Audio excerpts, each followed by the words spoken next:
So Robert, this is part of our Science Salon series where we do dialogues and conversations. We're doing this one remotely, obviously. And we'll engage the class in conversation after you and I talk for a little bit. So I thought since we have a room full of first-year college students, I thought I'd take you back in time and maybe you could recall some of your influences, how you got interested in science. What would you recommend to people that want to get into scholarship science, do something like that, starting now? To what extent does finding a mentor or reading the right books or going to the right college or whatever, how did you get interested in science? Well, let me just answer this last question first, and then we can see if I have anything of use to say to people, at your stage of life. I remember getting interested in science when I was roughly 11 years old, and it was astronomy. And I was raised by a very religious mother, and she taught me the Bible and the proper version of it, The proper version, what's that? Well, the proper version is Matthew, and then maybe Mark, Luke, and John, and then Ecclesiastes, Psalms, and Proverbs, and that's about it. The letters of Paul to the Ephesians and the which is all to hell with it. And the Old Testament, to me, was one act of genocide after another, rationalized by the fact that it was the chosen people that were doing it. So I wasn't attracted to it. Now, you have in the Old Testament a little story. I mean, a seven-day story. It's obviously just a little something a couple of guys in an attic came up with, So now you come across astronomy, and I went out and I bought a telescope, and I bought Fred Hoyle's book on astronomy, which was for beginners or something like that, but it might have been for undergraduates, something like that. And I just found it fascinating, this huge universe, and been around for 13 billion years or whatever. And it was so much more grand than the little Bible story, but it did not, it left open. It didn't affect whether God existed or not in my mind, And did God decide he was bored with dinosaurs and therefore nudge a comet to land exactly where it did, right in the Caribbean there, and cause this 2,000-year cloud and so forth and so on, wipe out? And I said, who knows?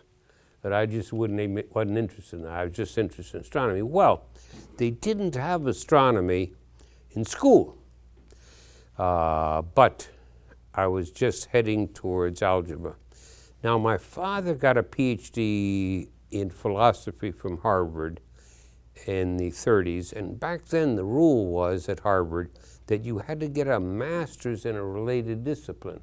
So he got a master's in mathematics.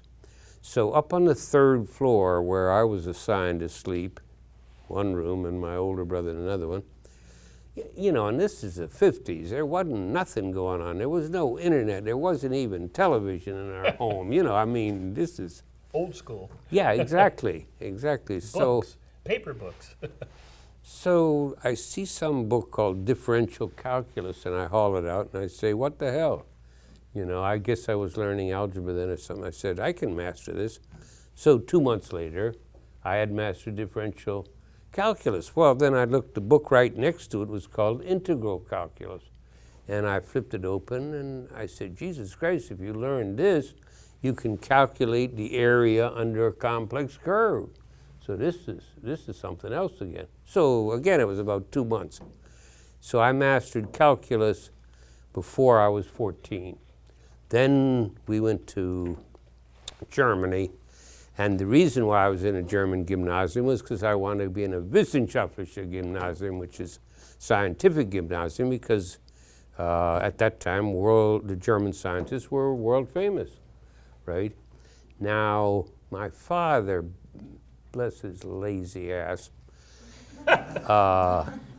200 yards down from our big home, diplomat's home, used to be, never mind what it used to be, was a humanistische Gymnasium, the famous Arndt Gymnasium.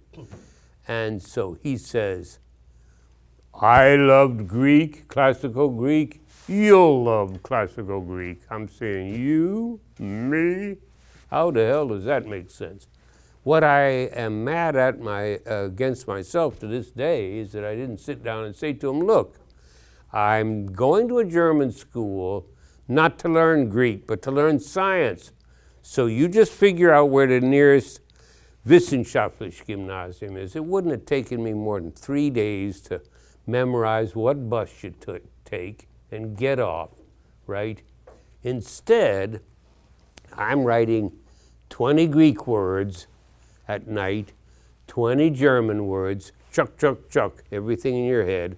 And then 6 months later, when I knew what all the German words meant, I then knew what the Greek ones did. So anyway, I couldn't stand my father, and I wasn't integrated into German society very well, so I said, I want to go back to the US. So of course he picks out a school that has Greek, and that was Andover, where to its eternal discredit, the two Bushes graduated from. So anyway, I go to Andover, and there was a superb math teacher who was a genuine mathematician. I mean, he could prove things. And so he taught an advanced math course, assuming you had calculus. I don't, maybe he taught a calculus course there. But that was number theory, limit theory, irrational numbers, infinite numbers, so forth and so on, Dedekind cuts. So that was fantastic. So then I was admitted to Harvard as an advanced standing sophomore in pure math. Well, the course that I took, it didn't have no books or nothing. It just, every week they would assign you a problem set. And you worked on it for the week, and then in class they would discuss it. And at the end of the semester, that's what the exam was based on, the problem sets. So the very first problem set I worked on all week, and I couldn't figure the sucker out. And in class, it turns out that he had made a mistake. He had, somewhere he'd put X sub I or something like that. There should not have been a subscript. Now, I'm looking through this thing and saying, X sub I, where the hell does that work, and so forth and so on. So I raised my hand and I say, what's this X sub I business? And he said, oh, that's a mistake. And I said, a mistake? You know, kept me from solving it. The class hissed. Because, first of all, Harvard undergraduates are that way. They'll hiss you. And secondly, you know, they had been at Harvard already for at least a year, if not 2 years. This was an advanced course. And so they knew it was a mistake. Now, I felt like the sucker should have said, forgive me, that was a mistake. I hope nobody else was misled by it. You know, something like that. Yeah. Instead, I'm being hissed out of the room, and the professor is acting as if they're on their side for being an actual mathematician, which is everything's explicit, all symbols are given ahead of time and defined, you know what operations you're supposed to apply to them and so on. So I said, F this. Perhaps the second variable was that the class consisted of 66 students, of whom 65 were male. So there was one tortured-looking female phenotype in the front row, and I sat not far from her. But at the end of that week, I said, F this class. I'm not sitting around here. So then, believe it or not, I mean, some people used to call me arrogant. I preferred overconfident. So 1 week before exam, I asked a friend of mine to give me the problem sets. So I work, you know, intensively. I go in there and take the exam, and I thought I got a B+, and maybe a B-, but hopefully a B+. I get a D+. I go see the teaching fellow. I said, I remember vividly, I said, but I almost got it right. And he said, the other students got it exactly right. He said, this is a math course, you know. Almost doesn't count. And I'm thinking, oh my God, I'm hoist on my own petard, you know. It's like I've got subscripts in there that don't belong there. And I'm trying to say, hey, you could have overlooked it and given me a higher grade. So I took one more math course and then I just bailed out. I had no physical intuition, so physics was out. I had never had biology or chemistry because my dad had me learning Greek, you know. So I decided, I thought in very crude terms back then, I decided, all right, I won't devote my life to truth, I'll devote it to justice, which means, and this was the early 60s, I'll become a lawyer and I'll fight the good fights. Civil rights law, poverty law, and criminal law, where you hope the criminal ain't too damn guilty, right? So I asked someone, what do you major in if you're going to be a lawyer? And he says, well, there's no pre-law at Harvard. You have to major in U.S. history, Federalist Papers, Supreme Court decisions, you know, and that'll set you up for law. So I then take a course or two in American history. That's what I got my degree in, and it was obvious that this was just an exercise in self-deception, you know.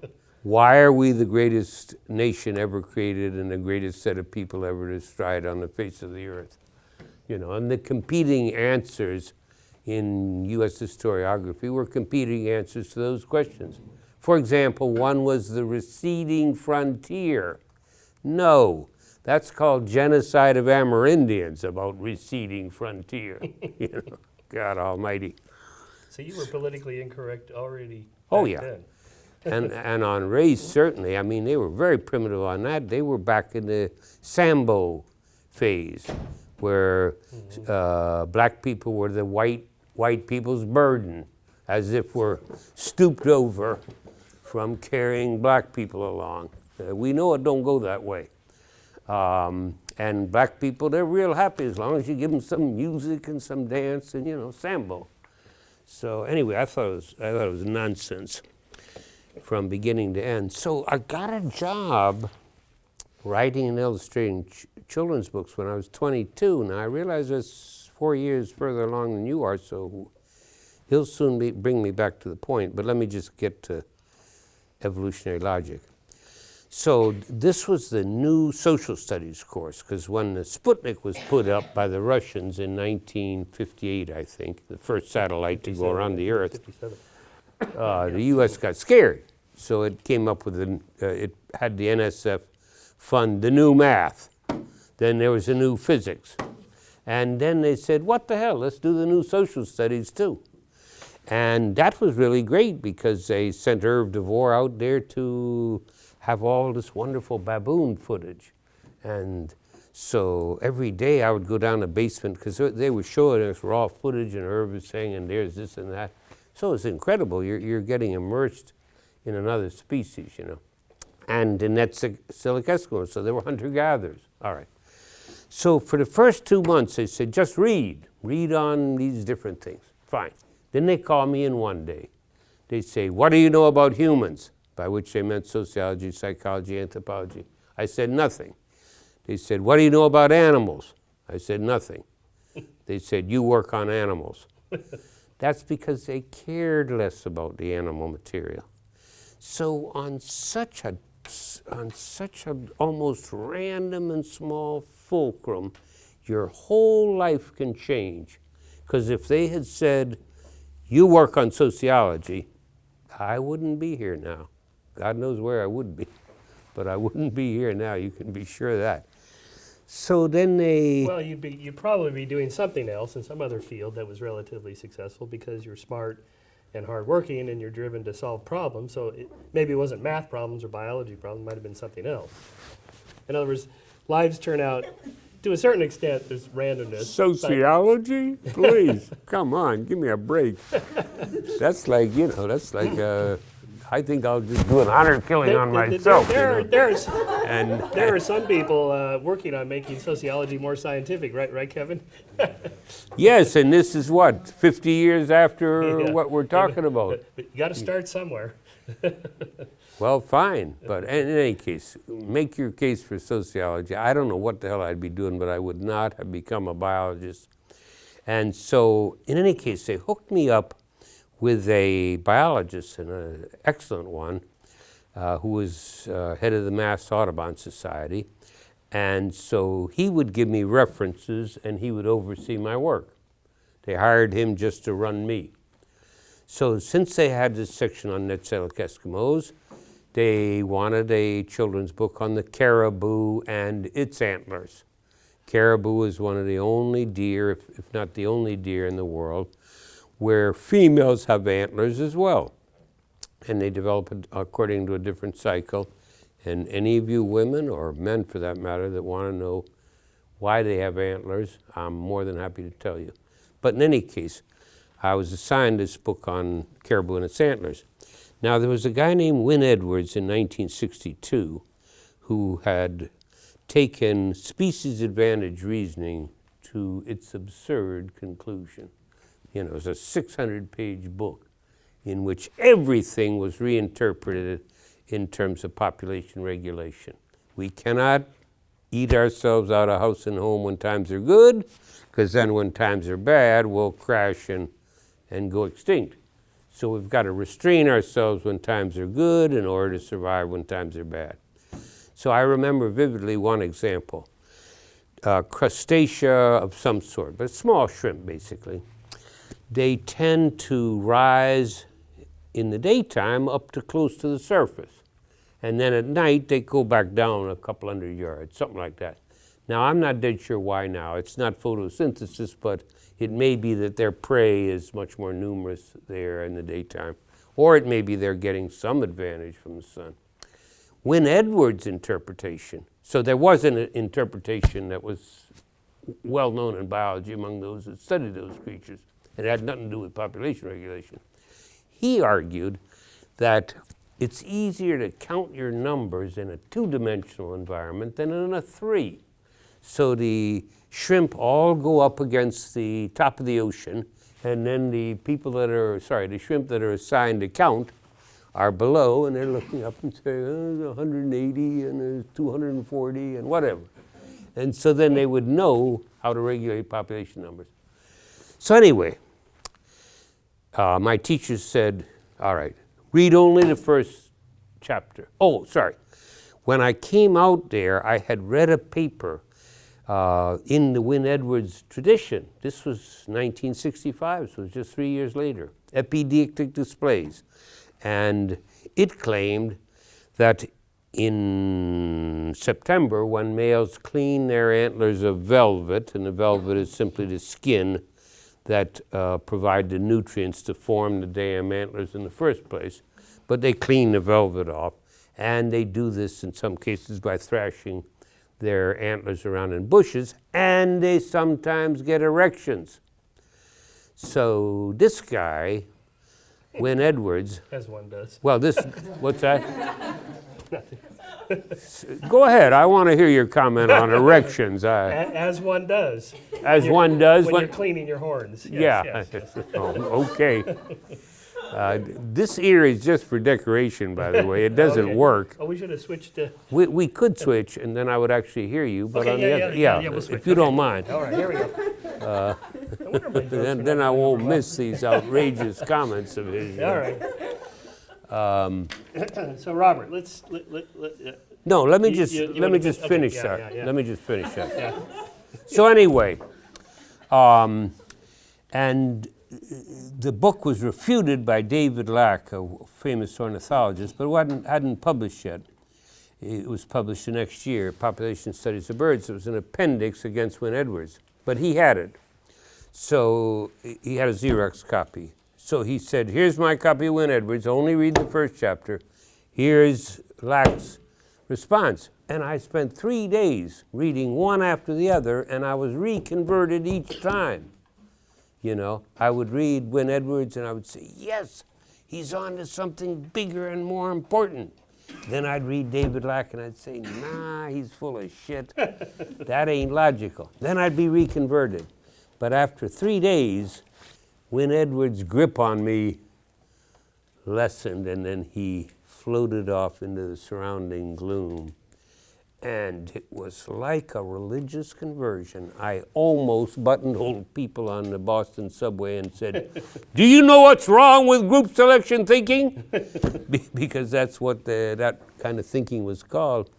And I've often joked, by the way, and I'll shut up and let you ask all your other questions, apparently about erections. Oh, by the way, I'll never forget Bill with a wry look on his face. My teacher, Bill Drury, saying, and by the way, Bob, we don't know a single species whose numbers are limited by absence of erections. You know, you can count on erections to be there. Incidentally, they don't eat bushes, they eat lichen, which is... Well, speaking of which, yes. so you mentioned the Bible. You know Laura Betzig's research where she counted the number of wives and children of the patriarchs and basically did a linear calculation. The more power the biblical characters had, the more wives and children they had. And that kind of goes along with your idea of a kind of an evolutionary origins of power and reproductive success and in different groups. And so I'm wondering if you have a comment on the recent scandals of Hollywood producers like Harvey Weinstein and now spilling out into politicians. Why is it it's always these sort of powerful, rich males and younger females? What's the evolutionary explanation for that pattern? So going back to what I was saying, had it been true that natural selection worked for the good of the species or the group, I never would have gone into biology.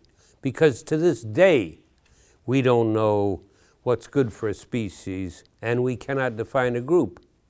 But individual selection, producing maximum surviving offspring, is a powerful concept that applies to everyday life. Reciprocity, as you said, or sex differences, or parent-offspring conflict. Now, I don't know, the question you just asked, I don't know what to say. I mean, it seems trivial to me, but what are we supposed to say? What do you say to that? Well, you're. I mean, why is it? Why do you never see powerful female producers and directors coming on to or assaulting young male actors in their offices or hotel rooms? It just never happens. So a pattern that strong must have some kind of evolutionary or deep genetic roots. Well, Jesus Christ, man. I mean, there are sex differences that are well known and embedded in us. For example, in case you hadn't heard, women can reproduce from age 15 to about 50. Not quite 50. They sure as hell can't reproduce past then. Men, as you may have heard, in theory and in principle, can reproduce right up until they're 80. Now, when you go back to younger people, there's a age difference bias. The man is almost always a few years older than the woman, okay? So, and there is a tendency, we believe, for women to trade beauty for economic attributes of a male. That is, we do know that in the US, in the UK, in India, there's a phenomenon called marrying up, where women tend to marry up the socioeconomic scale, leaving men at the bottom without women if everyone's monogamous, and in turn leaving women at the top without anybody. So those were the maiden aunts of my youth. They were librarians, they were school teachers, they were often upper class women, but they had no mate and they did not reproduce, okay? So in that kind of situation, let's say you've got a lot of money and a lot of power.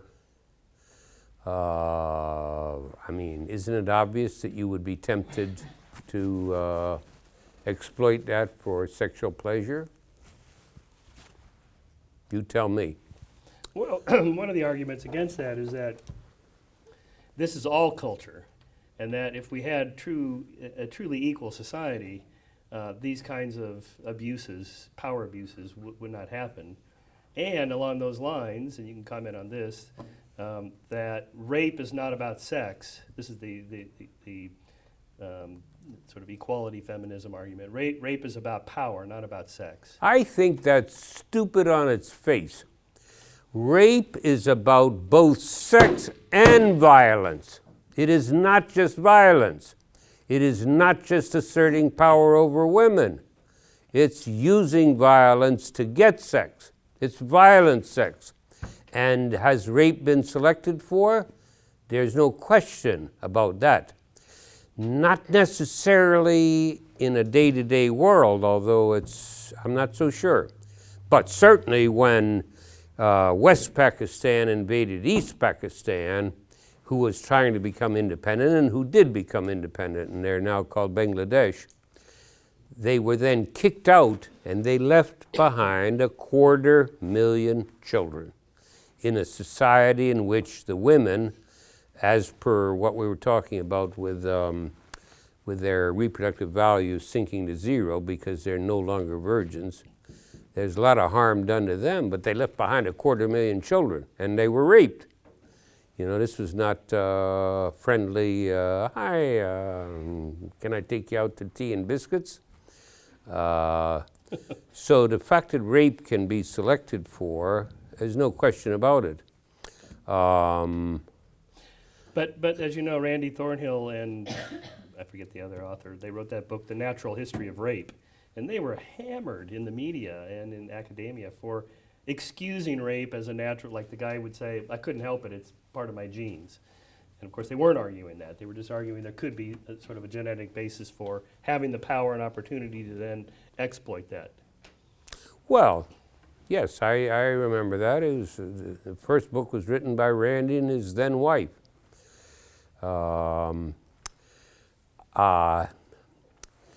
In this place on the internet where I've set up a little site for honor killing, there's a guy in the University of Missouri who came out with the same argument.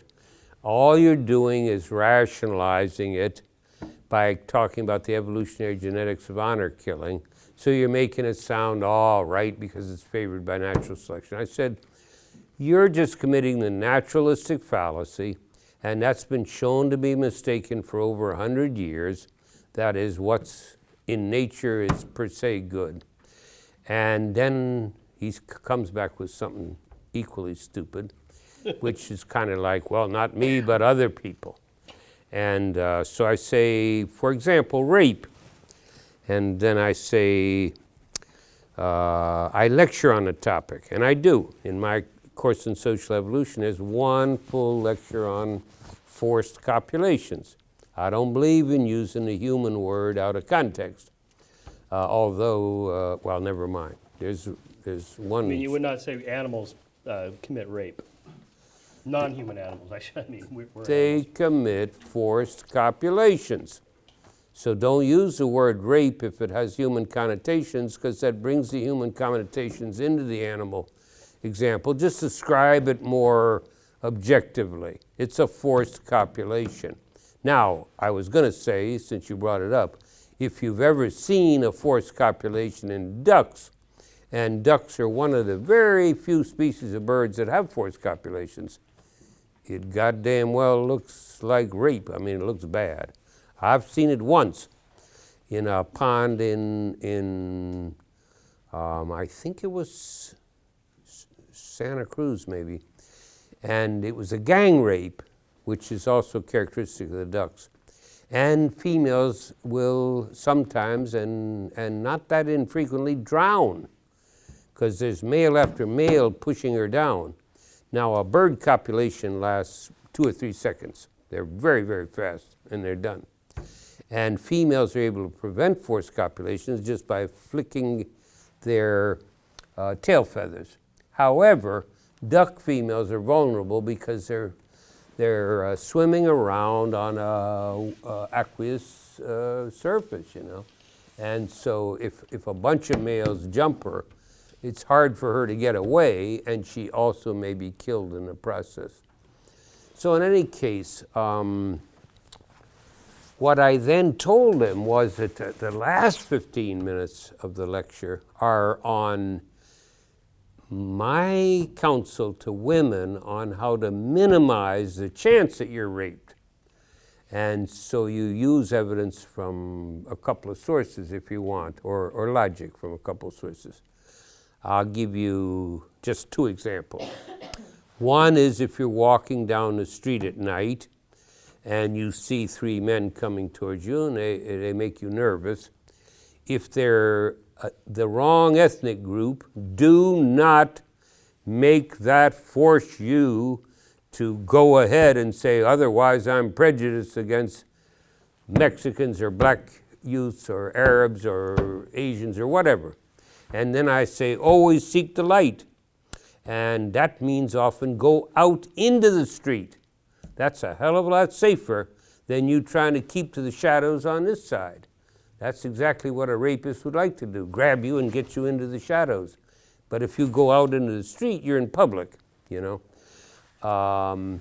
And anyway, now the second thing I learned, I teach him, I learned watching Oprah Winfrey. I believe it was the only goddamn time I watched her show, but it was on women who have escaped abuse. Okay, so it was interesting stories. Now, here was the most interesting story. There was a black woman, African-American woman in Detroit, and living on a first-floor apartment in a crime-ridden neighborhood with her 86-year-old mother in the back room. She looked like she was in her early 50s. And she had a plan for how to deal with rape. And that's very important about any crime, is if you have a plan ahead of time and a plan you can concentrate on, especially if it's a good one. So anyway, sure enough, one evening a guy comes in through the window. Now, had he not, and forgive the vulgarity, but let me just say how it went.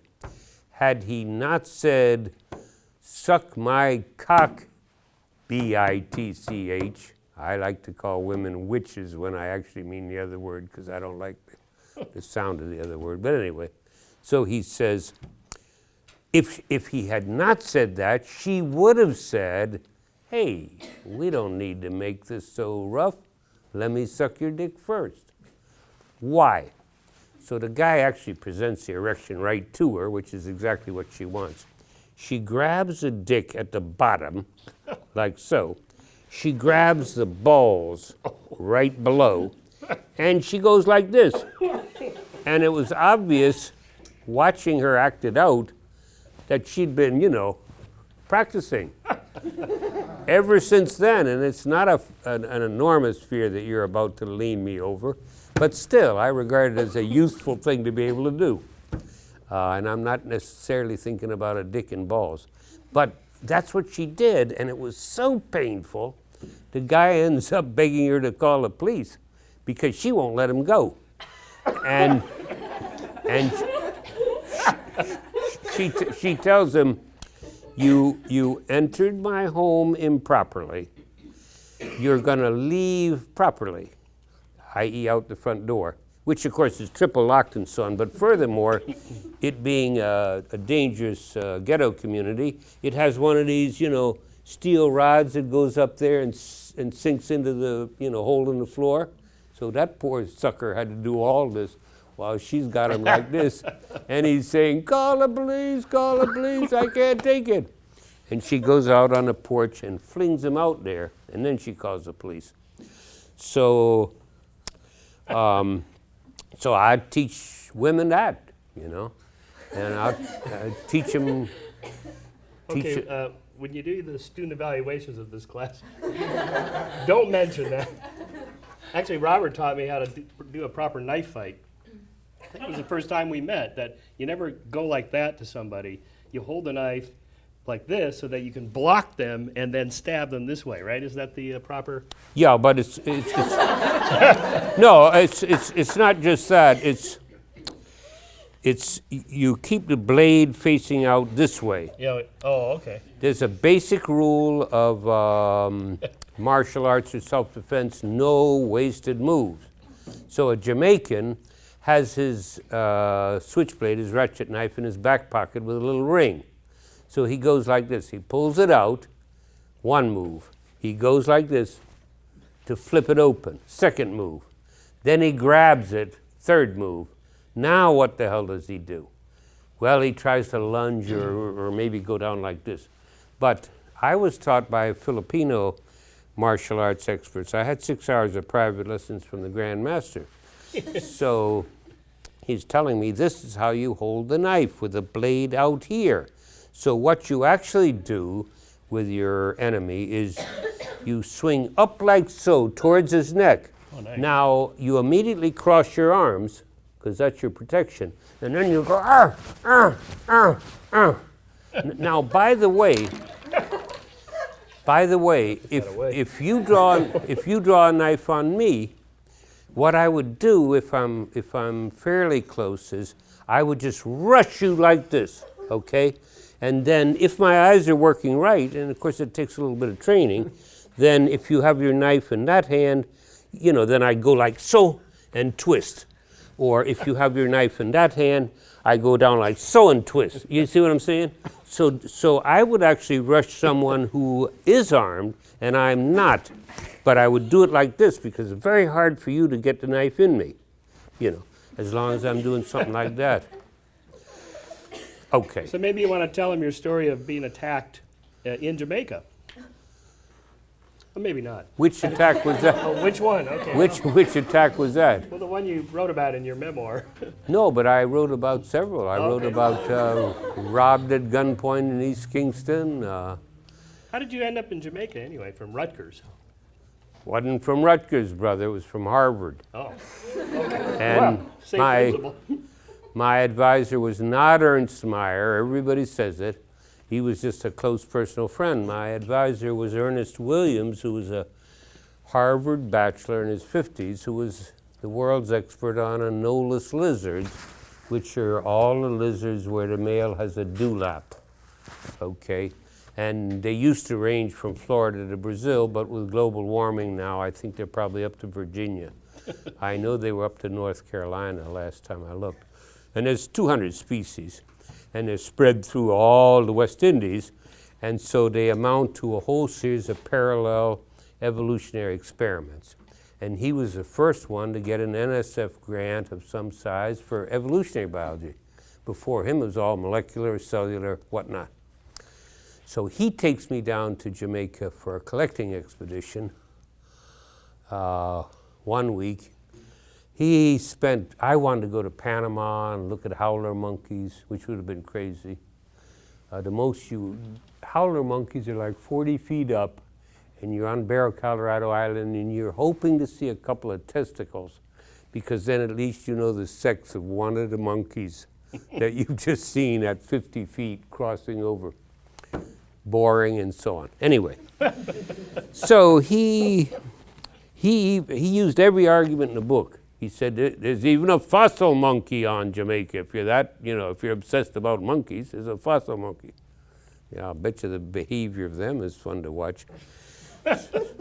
So anyway, he takes me down there, and my joke was I took one look at the women, I took a second look at the island, and I decided if I have to molest lizards to pay for frequent trips to Jamaica, I will humble myself and become a lizard man, because I was a bird and monkey man up till then.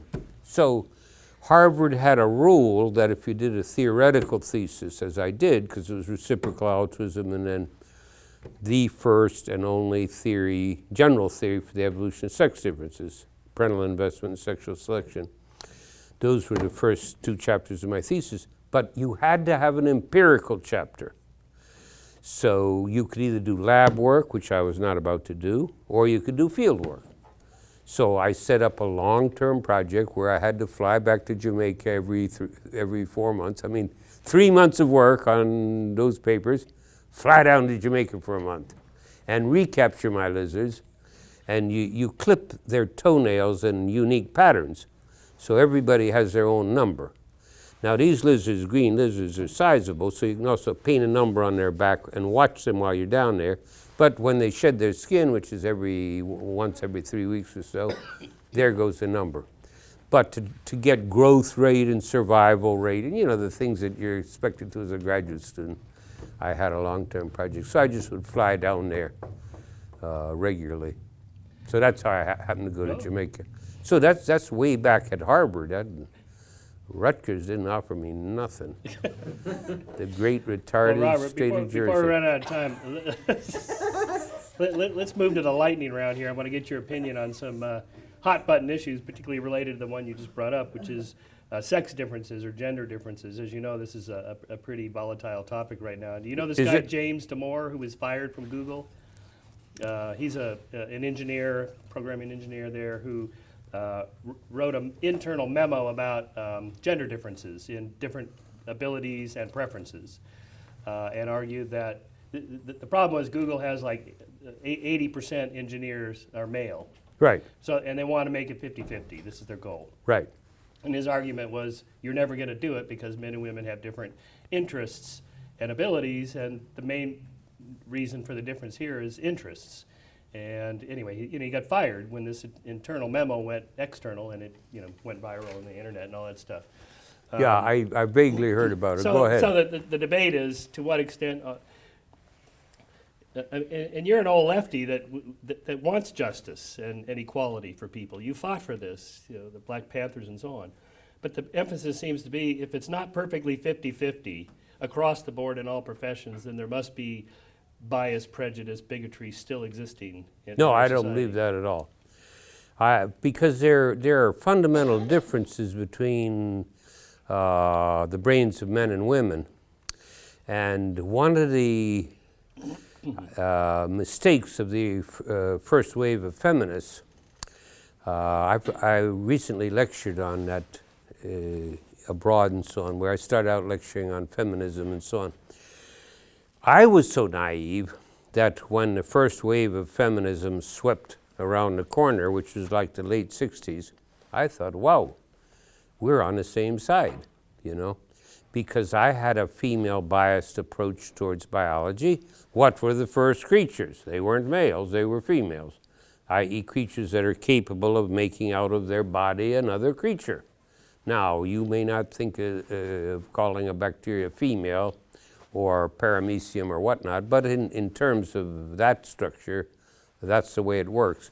And males only appeared maybe 400 million years ago, and then in plants originally as a hermaphrodite at that. So anyway, never mind. Let me tell you some of the differences between male and female brain. First of all, the two halves of the brain are connected by the corpus callosum, okay? And that allows information to be shared sideways. Otherwise, your left ear hears sounds that are coming in this way, and they're stored immediately. I don't think they're reversed. I'm not dead sure. Let's say they're stored in the left brain. They would just be in the left brain if you didn't have a corpus callosum. But with a corpus callosum, you can share it across the brain. Now, the corpus callosum in women is bigger than the corpus callosum in men. That's not a general difference. It is not true of mice, for example, so far as we know, and so far as I've been able to keep up with it, okay? But I have kept up with the literature on corpus callosum. The latest findings are that it is particularly cognitive fibers, and those of more sophisticated cognitive abilities that are found in the woman's corpus callosum that are then absent in the man's corpus callosum. So they share more information between the two halves, and that means their brain works more symmetrically. And we know that from fMRI studies, that if you give a problem, verbal or mathematical, and we do know that there's a sex difference in specialization in those two variables, but if you arrange the test so that it has no sex difference, both the verbal and the mathematical, and then you have them take it, and then you fMRI them, female brains, I've seen the pictures, are more symmetrical. They're solving it equally well because you've set it up that way. But the women are using their brains more symmetrically. Now, in general, symmetry is an advantage. By having two eyes that overlap, i.e. symmetry, we get depth perception. By having two ears, and I only got one, you can hear where the sound is coming from. When I'm down in Jamaica and I hear you yelling, "Bob, Bob," I say, "Wave your hands like this." And then I go like this. And I look for someone waving their hands. And then I say, "Oh, there you are." Because I only got one ear. It's not symmetrical.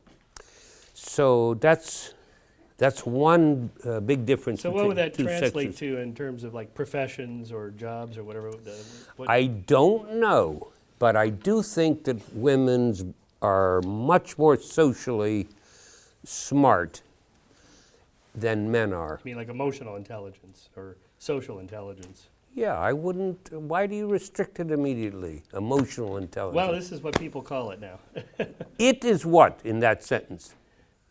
What is it when you say that's what people call it now? These kinds of intelligences, whether it's mathematical. So, for example, Mathematical is emotional? for example, women are better at spatial memory, like where something is located when you put them in a puzzle. Men are better at like rotating images in their minds for, say, navigating, something like that. That's one of the gender differences that people talk about. Sure. So that would be it would be a skill or an intelligence. Yeah, and it has nothing to do with emotions. So Right. don't use terms that are limiting and, you know.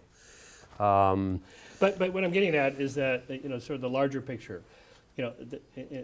Most social justice warriors today, people that want social justice, are also blank slaters. They're also the kinds that would make the arguments that there are no biological differences between the sexes. Oh, or no, or I the think they're races. crazy. And I think they diminish women. That's what I think is so loony. And that's what I've said when I lectured to a large and very appreciative audience in London about 8 months ago or something on this. You know, when I first saw them come around the corner, I thought we're all on the same side. I'm also female biased in the following sense. What are we trying to do? Produce surviving offspring. So offspring come first in your value system. You should. And then who comes second? The primary investor, which ain't you or me. It's the woman. We know for the first 9 months of life, she's the only investor, the only direct investor. But she is the primary investor. So to me, children come first, women come second, last, least, and hardest to justify come males. So the notion that what women should push for is equality based on identity, I thought was stupid on its face, and I still do. Because if you're basing it on the assumption that you're identical to me, you are devaluing yourself. You are not identical to me, and in my opinion, you're superior, and especially in social intelligence. Why? For the very obvious reason that we've had a physical advantage for several million years at least. And women, and yet we've been held in this frequency-dependent equilibrium 50-50, so the selection pressures on the two sexes are equally strong and so on. But we can whoop them and use our physical strength. So they've got to have social intelligence to manipulate us, to read us, to control us more than we have to, in my opinion. Okay. So I'll turn it over to you. Questions or comments? there was some line there about that. Hold on one second. Uh-oh. And this is why women need to learn how to use knives. Well, I have this joke that if you've been going out with a woman for 6 months and she doesn't read you better than you read yourself, you're going out with a slow woman. I'm on the floor. I don't think I would use that line. Okay, I mean, is this open to questions or comments or whatnot? Well, we're almost out of time. Anyone? Robert, thank you. You were great. My pleasure, thank you. And we will see you in the spring here at Chapman. I hope All so. right, you guys have a good Thanksgiving. I hope we'll see so. you in 2 weeks. Yeah.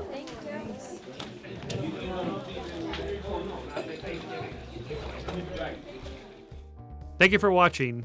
Check us out at skeptic.com and support our mission to promote science and critical thinking at Patreon.